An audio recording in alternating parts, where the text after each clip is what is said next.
I am Anita Jos. Welcome to this introduction video to the subject Design of Concrete Structures 1. This subject is mainly for the 5th semester students of K2. Design of concrete structures can be otherwise called as DCS1 or we can call reinforced concrete design. Okay, here I am using DCS1. DCS1 is basically an introduction to the design course in civil engineering. In the lower semesters, we have dealt with structural analysis, but this is the first time we are dealing with a design course in our curriculum. In this course, we will be designing the basic structural elements that are governed by bending, shear, axial force, or a combination of them. Okay, we will be dealing with the design of basic structural elements. I will show you what are the basic structural elements in the next slide. Then we have various methods of design. Mainly we have three methods of design: working stress method, ultimate load method, and limit state method. Okay, here we throughout the subject we will be discussing with limit state method, which consists of limit states of collapse and serviceability. We will see what is this in the upcoming videos. The entire design is based on a code that is IS 456 2000. You have to note down this code IS 456 2000. This is the basic code that we are using throughout this semester. What are the 6 course outcomes expected from this course?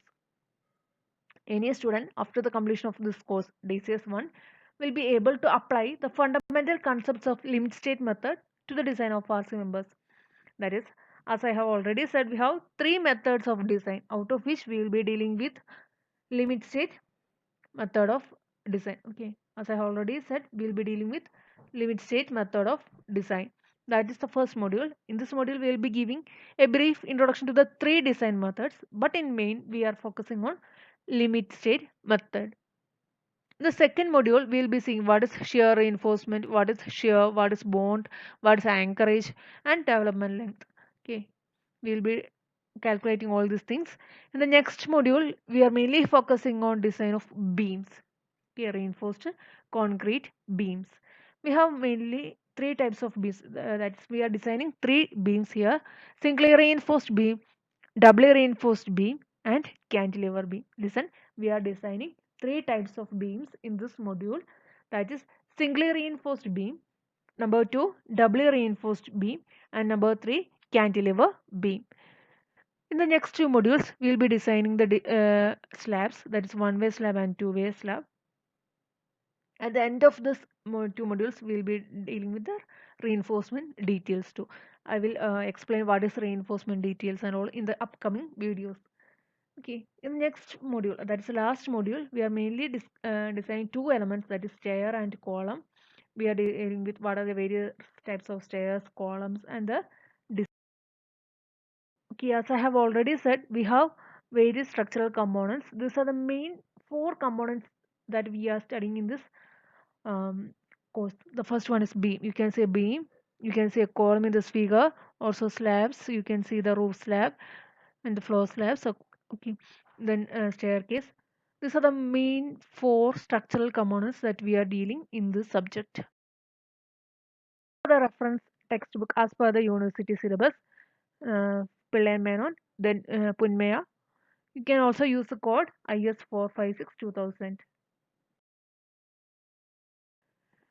For the end semester exam, you will be following this question pattern. The total mark is 100 and the duration is 3 hours. We have three parts for this question paper: part A, B, and C. Part A. In part A, the question is from module 1 and 2. We'll be having three questions, out of which you have to answer two questions, and each question carries 15 marks. That is total, you have to score 30 marks here. Then part B, we have two questions. Sorry, we have three questions, out of which you have to answer two questions. These questions are from third and fourth module, and each question carries 15 mark. Similarly, part C also you have to answer two questions out of three, and each question carries 20 marks. That's the difference. You have to see that the weightage is high for the part C. Okay, you have to prepare